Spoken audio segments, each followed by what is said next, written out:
Thank you once again for joining us on an episode of the More People podcast. I'm your host, Andrew Fitzmaurice, CEO at More People, joined today by one of our own, Associate Director, Alex Marshall.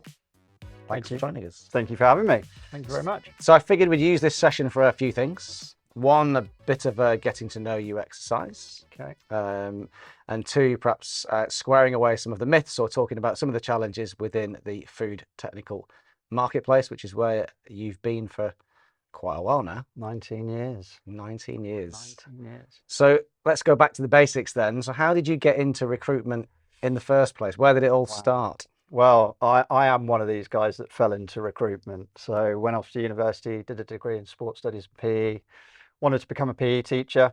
At that time, I needed a school to take me on. And I found 5 schools that would take me on, but unfortunately I didn't manage to get the funding. So needed a job to pay the bills, and I saw an advert about recruitment for a firm in Stamford, and decided to apply and got the role. Do you remember what it was that tickled your fancy from the ad or the concept of getting into it in the first place? Yeah, it was one of those recruitment adverts many years ago that said, earn £60,000 in your first year. And I got blinded by the lights of the £60,000. And yeah, I went in for the interview process, and ironically, I knew the person that owned the business. And yeah, I've been doing the same thing for the past 19 years now. What have you seen change in that time? You cast your mind back. Finding good quality technical people has become harder over the years. There have been less people that are coming into the food industry, ironically. And it's something that I've had conversations with people in different sort of industry bodies, with the IFST, with the British Society of Bakers, and it seems to be a running theme of how do we get people into the industry.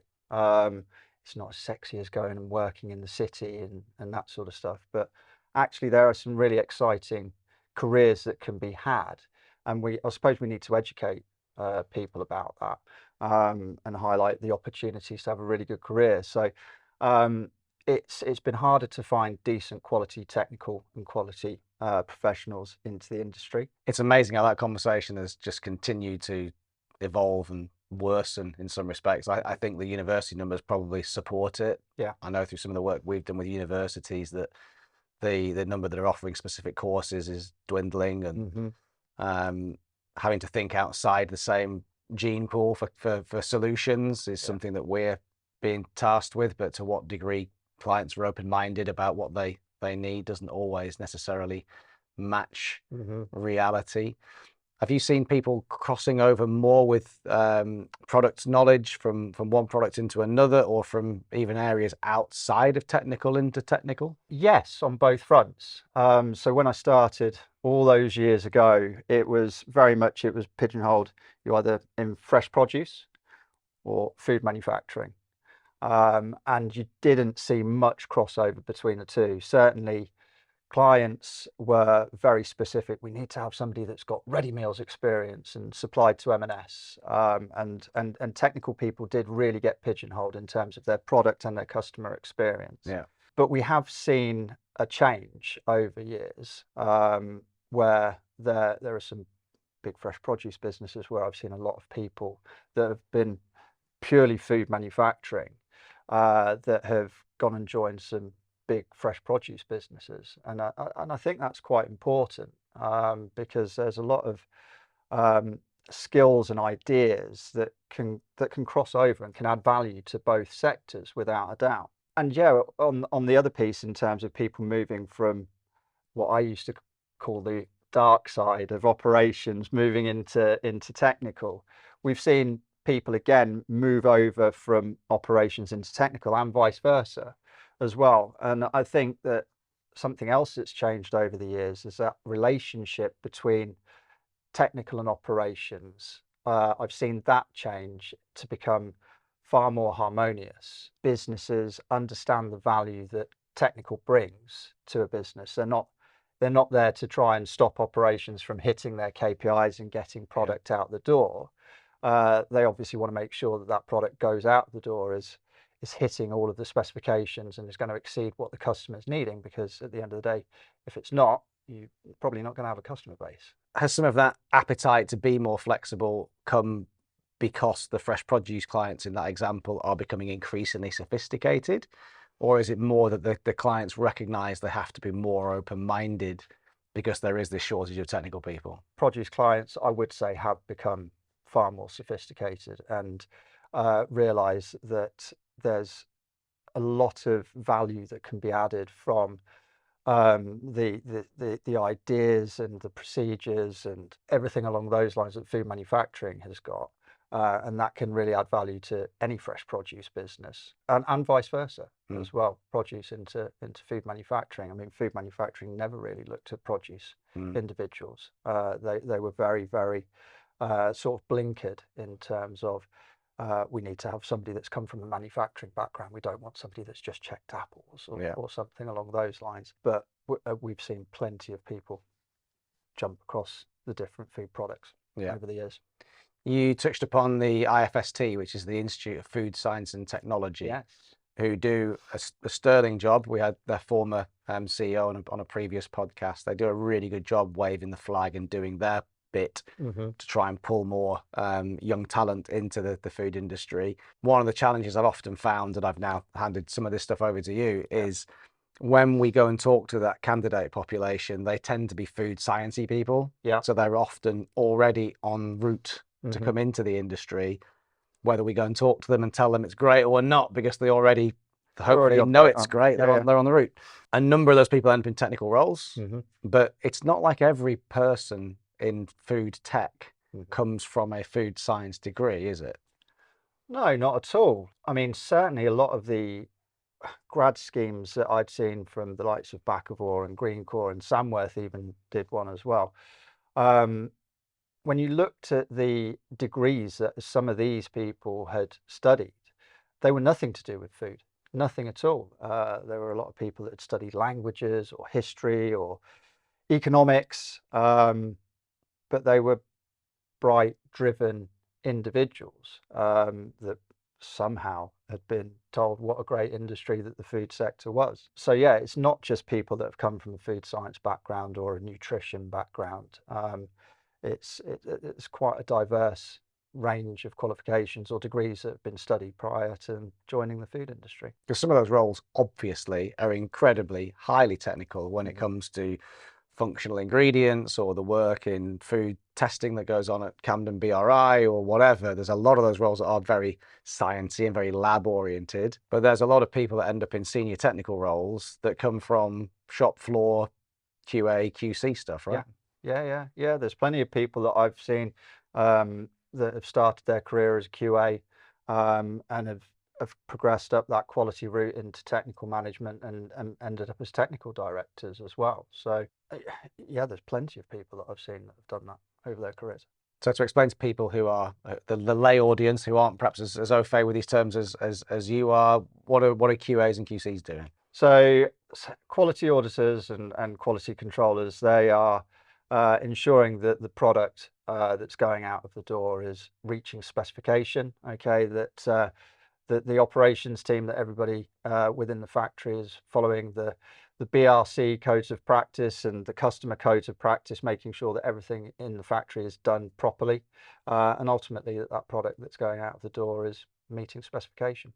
Which people take for granted, I think, in this country. I mean, we're at the forefront, leading the charge for how safe, secure, consistent the food that we eat is. And until you end up pulling back the covers and looking underneath as to what's there, like we do, and looking through the supermarket shelves with a more critical eye, people don't appreciate, do they, what has gone into those products to make them year round as consistent and safe and delicious as they are. Yeah, 100%. They certainly wouldn't have heard anything until the Horsegate scandal. And then that really hit the industry because I think that would have brought things to the forefront in terms of food security and food quality. And without the technical and quality team, making sure that that food is safe, legal, to specification, it could have quite bad impact on the population. It's a shame, isn't it, given that what goes into making 99.999% of everything we consume super safe, that element's all taken for granted. One Salmonella, Campylobacter, E. coli scare, and it's front page news. Yeah, absolutely. They're always going to remember that one incident that happened, but good quality technical people will do their best to make sure that that doesn't happen. What does the next 5 to 10 years look like? How can you foresee it evolving? I think that technology is a great thing, without a doubt. We need to move forwards with it. But also, there's always going to be a need for labour. There will be the finer touches that robots won't necessarily always pick up on. And from a recruitment perspective, I think that it's not going to have the personal touch. Yeah, robot isn't going to fully understand the culture of a business, okay, and the type of personality that's going to fit in with that culture. Whereas us as recruiters, we will obviously get to know our clients and get to know them very well and understand the hiring managers and the values of that business and the culture of it, and really understand what they're looking for, so that when we're screening a CV and then we are interviewing those candidates, we will be able to really sell that opportunity to the candidate, but also sell that candidate to the client, and say, look, this is why they're right. You were saying this is the type of personality that we need to fit in with our culture and to drive things forwards, whereas a robot's not going to be able to do that. No, not going to be able to do that. And whilst people can have fun with AI, getting them to create nice images and movies and trailers and songs, at the root of all the food that ends up in our supermarkets is some development, which usually comes from a kitchen and a chef who's got taste and flair and knows what's on trend. Yeah. Technical includes recruiting, development, and new product development as well. Absolutely, yeah. So Luann and I recruit across technical and quality, but also NPD and Process as well.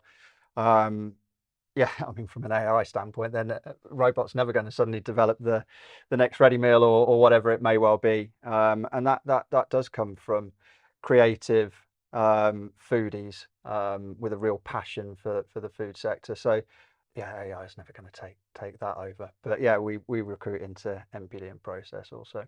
Which is the exciting bit. At the end of the day, there's also the need for the detailed technical, I'm not going to use the word boring, but behind the scenes stuff. Yeah, regulation side. But this is quite an exciting time for food trends in terms of fusion cooking and all the different world foods we now have access to and the new cool stuff that comes up. It feels like every 5 minutes there's a new drink you need to try, or a new sandwich, or a new variety of fruit. My daughter was getting excited about cotton candy grapes yesterday, and I know the breeding and the varietal development for produce is a bit different to creating a new type of Scotch egg, but at the heart of it, we're all foodies, and that's the fun bit, right? Eating this food. Yeah, 100%. And you touched on the cotton candy grapes. My daughter also likes that, and I think that's a really interesting area in terms of varietal differences and that sort of things within the fresh produce sectors. But yeah, in food manufacturing, I mean, there's so many different trends that have happened over the years in terms of veganism and